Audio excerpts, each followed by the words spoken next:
Yang akan menjadikan SMP Muhammadiyah Purwojati itu bukan orang di luar sana. Mau maju atau tidaknya SMP Muhammadiyah Purwojati tergantung siapa, Bapak dan Ibu? Orang Purwojati. Tergantung Mas Hasbi? Bukan. Tergantung warga persyarikatan, tergantung pimpinan cabang Muhammadiyah, tergantung pimpinan cabang Aisyah, sejauh mana mengawal SMP Muhammadiyah Purwojati. Saya yakin orang yang wakaf ini akan senang kalau melihat SMP Muhammadiyah Purwojati ini masih eksis. Satu amal yang tidak pernah akan bisa diputus oleh yang namanya kematian, itu adalah amal bernama wakaf. Kalau misalkan, ya ini kita bahasa pahitnya, nyari murid tidak dapat, maka berarti akan berhenti pendidikan yang ada di SMP Muhammadiyah Purwojati, dan kita bisa saja ikut berdosa karena sudah menerima wakaf tetapi tidak bisa mengelolanya dengan baik. Bapak dan Ibu yang dimuliakan oleh Allah Subhanahu wa taala, innallaha la yughayyiru ma biqaumin. Coba Bapak dan Ibu perhatikan, Allah itu tidak menggunakan kalimat la. La itu artinya apa? La itu tidak ya. Tapi Allah menggunakan kalimat lan. Innallaha lan, aslinya hurufnya gitu. Innallaha la yughayyiru, karena nun sukun ketemu dengan ya maka menjadi lai. Innallaha la yughayyiru ma biqaumin hatta yughayyiru ma bi anfusihim. Allah tidak akan mengubah nasibnya kita sampai kita sendiri yang merubahnya. Pakainya adalah lan. Lan itu adalah kalimat istidrak yang maknanya sampai sejauh manapun waktunya, kalau kita tidak mau obah, kalau kita tidak mau bergerak, kalau kita mager, maka tidak akan berubah. Maka sebenarnya aset yang terbesar yang dimiliki oleh pimpinan cabang Muhammadiyah Purwojati itu apa? Saya mau bertanya terlebih dahulu. Aset yang paling mahal? Apa, Bapak Ibu? Kalau sekolah atau lembaga pendidikan, aset yang paling mahal apa? Muridnya, gedungnya, gurunya. Bukan muridnya. Aset yang paling mahal dalam perspektif Islam, pandangan Islam, yang paling mahal itu bernama SDM gurunya. Betul. Maka itu harus diopeni, maka itu harus dipegang, maka itu harus dikembangkan. Biasanya di mana-mana yang dibangun apanya? Gedungnya. Biasanya di luar sana yang dibangun apanya? Gedungnya menjulang langit, tapi SDM-nya Rendah. layak ya walayamut. Ya, tidak hidup dan tidak mati. Kasihan. Mohon maaf. Menurut Ustadz Mintar Agar, kami belajar dari beliau bahwasanya aset terbesar sebuah lembaga itu adalah di SDM-nya. Maka di sini kalau kita mau merubah SMP Muhammadiyah Purwojati menjadi SMP Muhammadiyah unggulan punya Muhammadiyah, dimulai dari SDM-nya. Betul. Ketika kita punya SDM yang sangat luar biasa, semua guru harus punya 4 tas. Pimpinan Muhammadiyah, pimpinan Aisyah harus punya 4 tas. Yang pertama adalah loyalitas, totalitas, kapasitas, dan integritas. Apa gue? Iya betul, loyalitas berarti loyalitasnya menyekolahkan anak ke SMP Muhammadiyah atau lembaga Muhammadiyah, itu harus harga mati. Dan insya Allah lembaga-lembaga Muhammadiyah, panjenengan lihat yang sekarang sebagai Menteri Pendidikan. Siapa? Profesor Dr. Abdul Muti.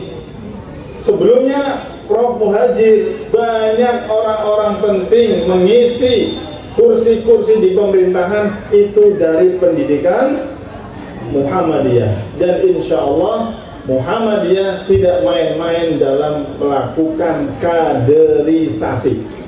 Dan problem lembaga Muhammadiyah, ya, kami harus menyampaikan apa adanya. Problemnya adalah leader create leader, kaderisasi yang belum terlalu berhasil. Mencari sosok pemimpin, mencari sosok ulama zaman sekarang di Muhammadiyah gampang atau susah? Susah. Dan itu harus dibikin sistem. Sistemnya adalah di pendidikan Muhammadiyah, baik sekolahan, baik pesantren, ataupun di majelis taklim ataupun masjid. Maka Muhammadiyah punya berbagai aspek. Bapak dan Ibu yang dimuliakan oleh Allah Subhanahu wa taala, sebentar lagi kita masuk bulan Ramadan. Kalau orang-orang Purwojati, ada nggak yang nandur padi atau nanam pari ya? Oh, di sini pari gitu. Pari gitu. Padi yang sekarang kita tanam besoknya langsung panen, ada? Sehebat apapun benihnya ada? Butuh waktu berapa? 3 bulan. 3 bulan. Saya tanya ke jamaah yang lain 3 bulan setengah. Nggak tahu, berarti ada perbedaan ya. 3 bulan intinya. Ternyata kita butuh waktu. Tanam sekarang hasilnya adalah 3 bulan atau 3,5 bulan. Itu baru panen. Kita mau masuk Ramadan, ya sekarang kita di bulan Rajab, 1 bulan lagi masuk Ramadan. Kira-kira coba pastikan kita akan panen atau tidak? Belum. Kalau kita, mohon maaf, kalau kita bertemu Ramadan setiap tahun, di sini kan insya Allah ada yang selalu ketemu Ramadan setiap tahun, ada yang 50 kali, ada yang 70 kali, ada yang 43 kali. Mas Habib 43 kali, saya 42 kali, ya, sesuai dengan umurnya. Ada yang 65 kali. Pertanyaannya, Ramadan yang satu, Ramadan yang kedua, apakah sudah merubah kita menjadi orang yang hebat atau ajek saja? Ajek. Nah itu masalahnya di mana kira-kira Bapak Ibu? Kira-kira masalahnya di mana? Oke, saya yakin dengan seyakin-yakinnya yang hadir di sini itu sholat 5 waktunya terjaga. Ya, nanti sebentar lagi akan sholat duhur. Setelahnya sholat, kemarin sudah sholat macam-macam, ditambah dengan tahajud dan duha. Tapi mohon maaf, terkadang ada orang yang dia tetap sholat, lisannya, matanya, perbuatan kejinya masih dia lakukan. Berarti sholat belum merubah dirinya, karena dirinya tidak mau berubah. Mau 1000 kali kita bertemu dengan Ramadan sekalipun, kalau tidak ada niat kita untuk berubah, maka tidak akan ada perubahan. Setuju? Berarti apa yang harus kita ubah? Diri kita. Diri kita yang harus dirubah, bukan orang lain. Kalau orang lain tidak ada kaitan dengan kita, mohon maaf, kita tidak akan bisa menyalahkan orang lain. Salahkanlah diri kita sendiri, Bapak dan Ibu. Kalau menyalahkan orang lain itu argumentasi yang sangat lemah. Kenapa kita tidak maju?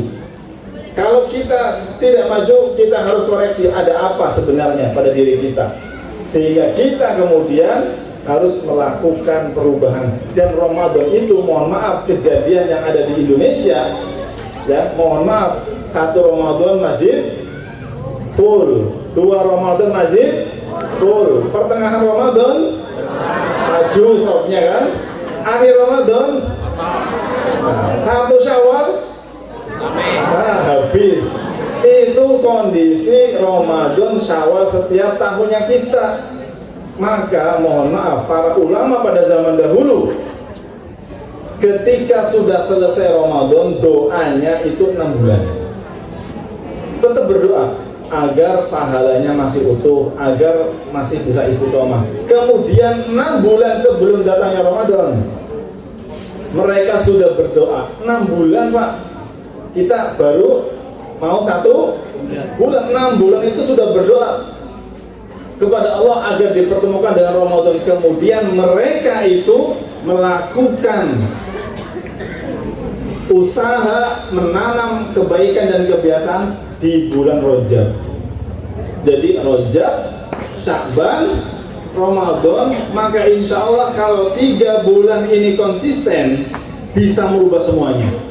Tapi kalau bulan pertama tidak berhasil, bulan kedua juga mungkin tidak berhasil, apalagi kita menghasilkan ketakwaan sangat sulit. Karena sebenarnya Ramadan itu aslinya bisa merubah orang yang tadinya akhlaknya buruk menjadi akhlaknya baik. Itu karena adanya Ramadan. Bapak dan Ibu yang dimuliakan oleh Allah Subhanahu wa taala, sudah 12 menit, tinggal 8 menit. Saya nggak akan sampai dulu. Ya, karena panjenengan butuh waktu untuk ke rumah. Ya, kira-kira setengah jam ya? Setuju? 8 menit selesai? Oke. Bapak dan Ibu yang dimuliakan oleh Allah Subhanahu wa taala, saya akan membacakan sebuah ayat. A'udzu billahi minasy syaithanir rajim. Ya ayyuhalladzina amanu kutiba 'alaikumus shiyam. كتب عليكم الصيام كما كتب على الذين من قبلكم لعلكم تتقون. Yang harus kita kondisikan sebelum kita melaksanakan perintah bernama puasa apa dulu, Pak? Yang harus kita siapkan sebelum kita melaksanakan perintah Allah. Mas Hasbi sebelum dilantik menjadi kepala sekolah persiapannya apa? Apa ujung-ujung dilantik baru persiapan? Nah, di sana butuh persiapan. Nah, ternyata Bapak dan Ibu yang dimuliakan oleh Allah Subhanahu wa taala, persiapan kita Ramadan itu yang pertama adalah istidadun nafsi, persiapan jiwanya. Ada yang mungkin bekerjanya dari pagi sampai sore. Ada yang mungkin ibu-ibu harus ngasuh anak 5. Ya, ada yang orang tua harus mencari nafkah di luar. Kalau mohon maaf jiwanya tidak terkondisikan, berat. Itu harus disiapkan terlebih dahulu. Kemudian amalnya juga harus di training, ada trainingnya. Di bulan Rajab mungkin dia istiqomah sholat 2 rakaat setelah isya misalkan, atau puasa sunnah sebelum masuk dia di bulan Ramadan, latihan terlebih dahulu agar siap. Selain itu adalah kita harus persiapan ilmu. Banyak orang, Al-Quran sampai mengatakan Bapak dan Ibu, banyak sekali Al-Quran membicarakan orang yang beramal tapi hasilnya 0. Dalam sebuah ayat dijelaskan, A'udzubillahi minasyaitonir rajim. Hal ataka hadithul ghashiyah. Monggo dilanjutkan Bapak Ibu. Wujuhun yawma idzin khashi'ah 'amilatun nasibah. Ada orang yang beramal, berpuasa, sholat 5 waktu tapi hasilnya 0. Sedekah hasilnya 0, wakaf hasilnya 0. 'Amilatun nasibah tasla naron hamiyah, masuknya ke dalam neraka yang menyala-nyala. Tusqa min ainin aniyah, minumannya air yang mendidih. Dan ternyata orang ini adalah bukan orang yang tidak beramal. Ini orang beramal, dia aktivis, selalu hadir dalam kegiatan-kegiatan positif. Tapi salahnya adalah orang ini tidak ikhlas. Orang ini ria, orang ini tidak berdasarkan ilmu. Ketika kami belajar tafsir, ternyata 3 orang ini yang tergolong amilatun nasibah, beramal tapi hasilnya